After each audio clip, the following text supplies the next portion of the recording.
A familiar face returns to the royal frame, not with fanfare, but with quiet prominence.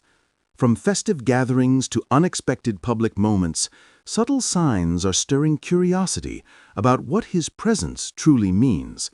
This isn't about crowns or titles. Or is it? Royal Watch, Crownverse Files. What if a man once known simply for his rugby prowess is quietly becoming more than just a royal by marriage?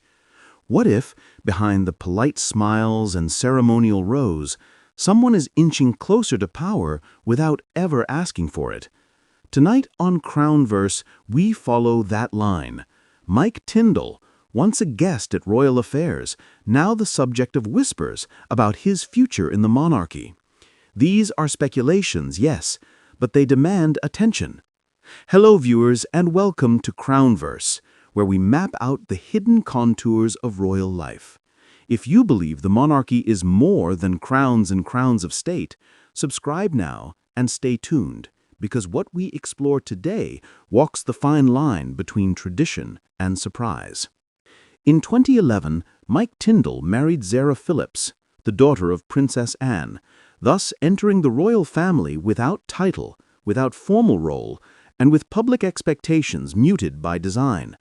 Sarah and her brother Peter were born without royal titles, a decision by their mother meant to free them from certain obligations. From the start, Mike and Sarah represented a branch of royalty that moved unburdened by protocol, connecting the modern world of sport and celebrity to the institutional world of palace halls. Mike's life after marriage seems steady and unremarkable in royal history terms. He continued his public persona as a former England rugby captain. He became known for hosting or appearing on media programs, anthologizing his sporting past, co-hosting podcasts, making occasional public appearances in royal settings. He did not adopt the mantle of a working royal, did not request a title, did not become a visible face of the monarchy in official capacity. Yet now, a new undercurrent is reaching toward the light. In recent months, some commentators, insiders, and royal watchers have begun to posit a future for Mike that his past never suggested. Whispers of title, speculation of formal recognition, speculation that his position might evolve, or even that his proximity to the crown is preparing him for something more than a husband by marriage. These are announcements. They are murmurs.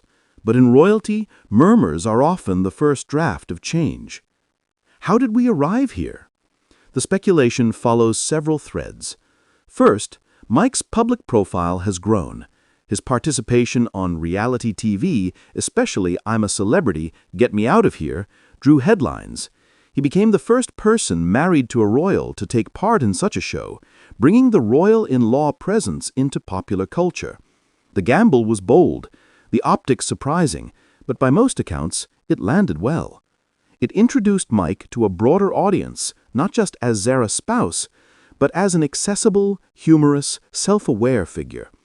Second, his podcast, The Good, the Bad, and the Rugby, has offered glimpses, never definitive ones, into royal life. He has occasionally shared perspectives that hint at how he views his place: respectful, reserved, supportive.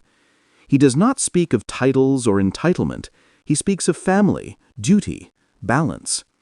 That tone, more than any statement, is part of what feeds speculation. Observers argue that when someone crafts their public persona so carefully, it could be preparation as much as presentation. Third, the optics of royal gatherings have played a role. Sandringham at Christmas, state events, ceremonial walks. Mike and Zara have shown up, sometimes in unexpected prominence. He is no longer in the background, strictly hidden. He is placed among the family, photographed in moments near the king, included without fanfare. Critics say that may simply reflect familiarity. Supporters say it may reflect intention. Regardless, the image is compelling. A man increasingly visible, accepted, yet still untitled. Finally, there is the idea of practicality. The monarchy under King Charles III has pledged to be leaner, more modern, more tightly focused. Fewer royals take on public duties, More must carry more. In that context, commentators suggest the crown might seek adaptable figures who already live in royal orbit, individuals who understand both the institution's demands and the public's expectations. Mike Tindall, with his sporty background, media savvy, and domestic loyalty, fits a kind of mold some envision as a royal buffer, someone who bridges the palace and the public, the formal and the familiar. But let us not forget, the path to title is steep, strict, and governed by centuries of custom. To understand the speculation, we must separate what is known from what is surmised. Here is what is known with certainty. Mike Tindall has explicitly said that if a royal title were offered to him, he would definitely turn it down. That is not a disclaimer. It is a statement. He has not declared aspiration.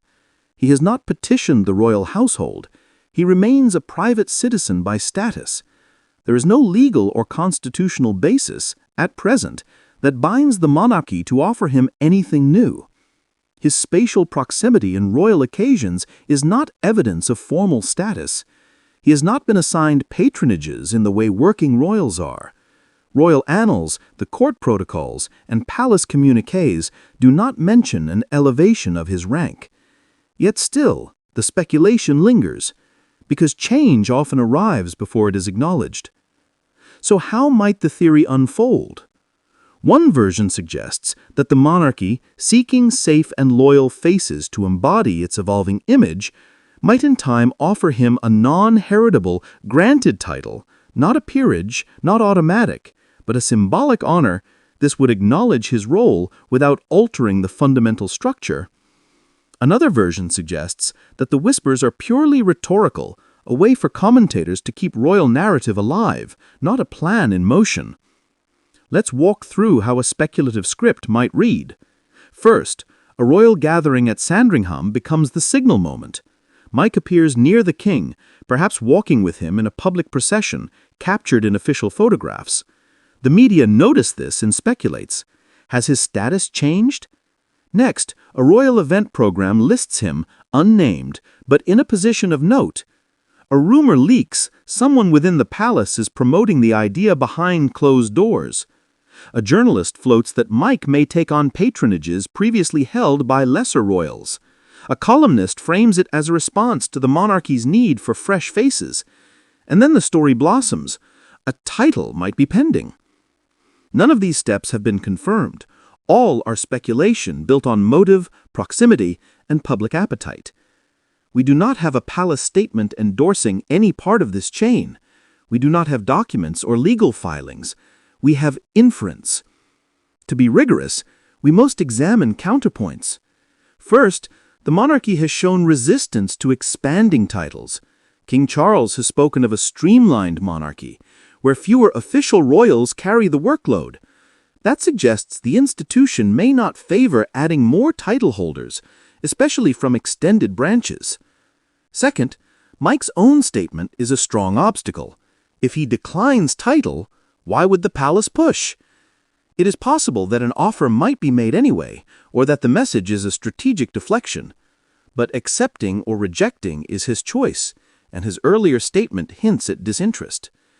Third, any formal move would spark media frenzy, constitutional commentary, and perhaps political reaction.